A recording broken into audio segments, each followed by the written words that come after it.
Today on Forbes, the one luxury these billionaires say they can't live without. Billionaires have been known to indulge in just about every luxury imaginable. Picassos, diamonds, private concerts by A-list pop stars, super yachts with cinemas, spas, and submarines, trips to space. Because there's almost nothing a 3-comma fortune can't buy, billionaires are often accustomed to owning the best of whatever they want. But Forbes wanted to know what indulgence they view as absolutely essential. So this winter, we surveyed many of the world's billionaires on the one luxury they can't live without, and 40 billionaires responded. The most common answer by far was a private jet, which a dozen respondents chose. After that, 3 listed their phones. A couple shout-outs apiece went to prestige cars, second homes, and yes, air conditioning. And 2 listed their wives.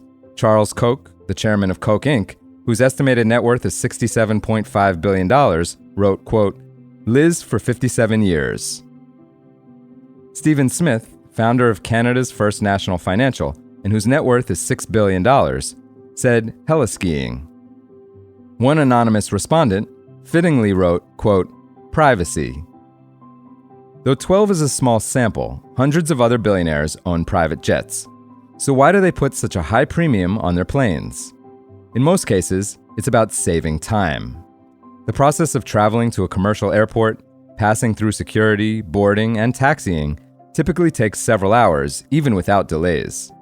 A private jet, meanwhile, can be ready in minutes.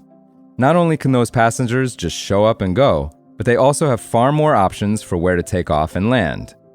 Texas, for example, has 389 public-use airports, according to its transportation department.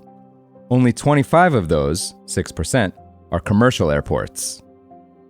Billionaire David Hoffman, who invests in dozens of businesses from luxury transportation to real estate, says, quote, "We have a large number of locations, and it would be impossible to get to them without a private plane."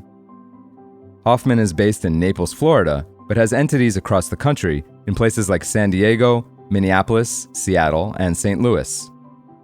Samir Mane, a retail and real estate entrepreneur, agrees and says, quote, "I bought a jet because we don't have good flight connections to many of the countries where we operate."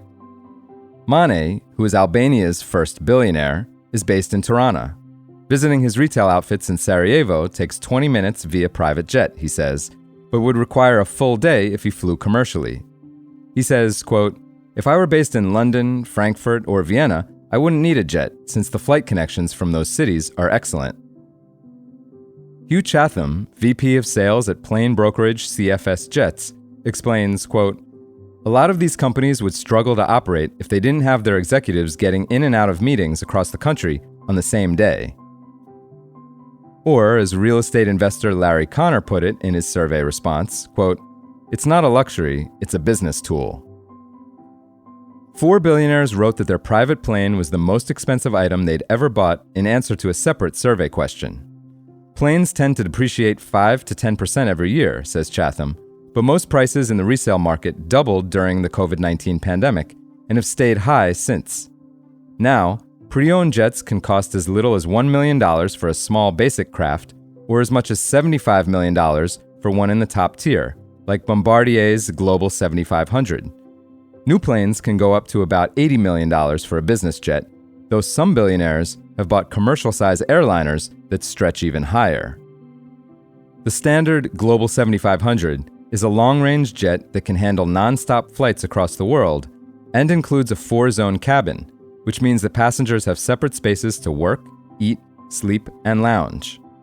Billionaire brothers Lorenzo and Frank Ferritta each own one that they bought in 2020 and that are now worth $55 million apiece, Chatham estimates. For full coverage, check out Monica Hunter Hart's piece on Forbes.com. This is Kieran Meadows from Forbes. Thanks for tuning in.